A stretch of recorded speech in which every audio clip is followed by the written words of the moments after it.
Pakita ko lang mga boss kung paano magpalit ng fuel filter sa Aerox version 2. Sa manual kasi ni Yamaha mga boss, 12,000 km pwede na tayo magpalit ng fuel filter. Bali, ang unang gagawin lang dyan, tanggalan mo lang ng gasolina. Tapos sa fairings naman niya, may 4 na tornilyo, tanggalin mo rin yan. 4mm na alin saka Philip doon sa gas tank niya. Tapos sa ilalim naman, push clip dito sa araro niya, isang Philip saka 2 push clip din. Yan mga boss, tanggalin na natin yan para makita natin yung tangke sa loob. Yan, push clip, tanggal din yan. Tapos dapat may pangsikwa tayo para hindi masira yung fairings natin. Yan, tanggalin natin lahat ng fairings. Sa footboard naman 2G at 3G saka 2 Philip naman yan. Yan, dito sa isang G sa taas. Tapos itong parang may lock dito sa gilid, kailangan tanggalin muna bago sikwatin yan. Tapos dito naman sa bangka niya, yung nakasabit dun sa may reserve ng coolant, tanggalin mo rin yan. Yan, tapos dito sa may harapan naman sa araro niya, may 2 paa dyan, iangat mo lang konti sabay baba, yan, para matanggal mo. Tapos pag dito naman na sa may fuel pump na mga boss, yung lock na yan na kulay pula na yan, sungkitin mo lang yan ng flat screw na maliit. Yan, para matanggal yan. Yan, sungkitin mo lang yan.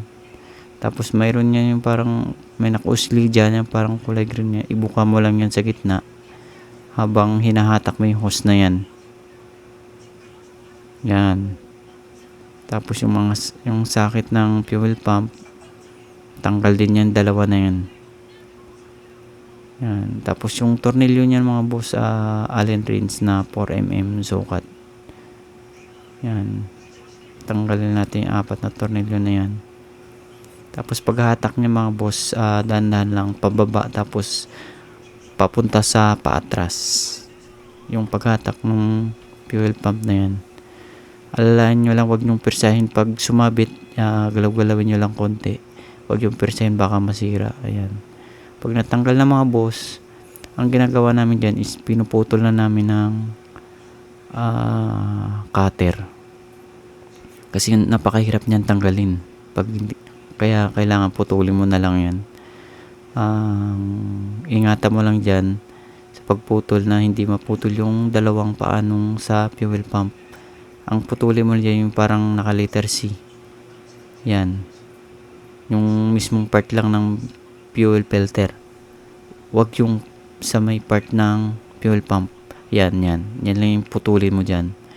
Tapos pag naputol mo na, galaw-galawin mo lang, pahatak lang, medyo matigas pa rin yan. Tanggalin yan. Pag natanggal mo na yan mga boss, linisin mo. Tapos ang pinalit ko lang dyan, original pa rin na fuel filter galing sa Yamaha.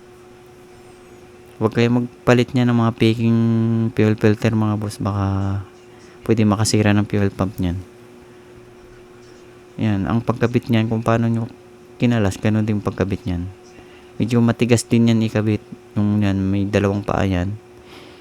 Diyan mo itusok ngayon yung fuel filter. Ang pwersa mo dyan sa may bilog.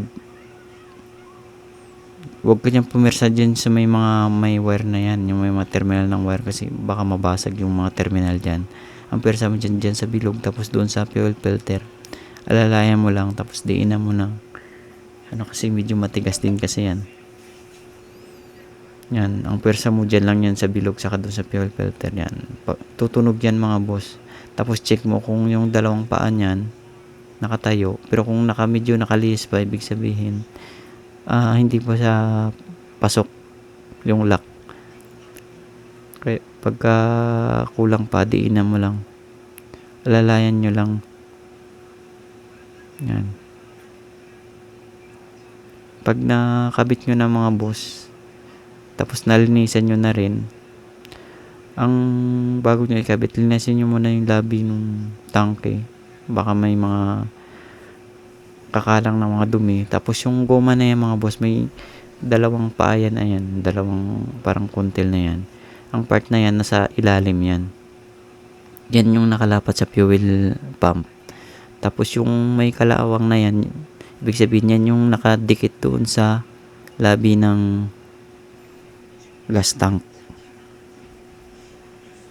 Tapos bago nyo ikabit yung mga boss, lagyan nyo rin ng grasa para hindi siya mag-leak. Minimal lang na grasa ilagay mo dyan. Yung mababasa lang yung rubber na yan. Yan. Tapos yan, linisin din natin yan. Yan, sa pagkabit mo na yan boss, may guide yan eh. Yung parang may kunting siwang yan. Tapos dun sa may fuel pump naman parang may kunting kuntil yan. Diyan ipagtapatin mo lang yan. Yan kasi yung pinaka sentro niyan. Yan, dapat nakapasok yan yung mga yan. Kasi pag hindi nakapasok yan, maglilik yung ano nyo kasi hindi niya maiipit ng maayos yung fuel pump nyo.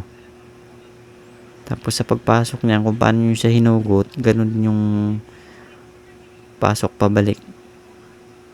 Dandahan lang. Unahin nyo muna yung float valve. Tapos yung fuel filter. Pag hindi medyo matigas, ipaling nyo lang sa konti. Yan, hanggang sa makapasok na. Dandahan lang. Tapos pag halimbawa napasok nyo na yan,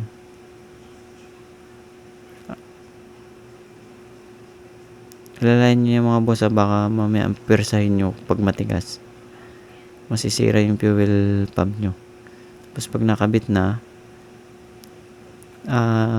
wag nyo muna higpitan lahat. Kabit nyo muna ang 4 na tornilyo.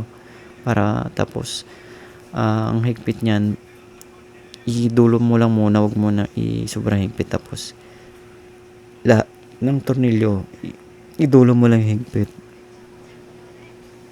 para hindi siya magtatabingi. Tapos pag nadulo mo na, saka mo na siya higpitan. Yung paghigpit niya, wag sobrang higpit, baka malustri kasi napakalit lang ang tornilyo niyan.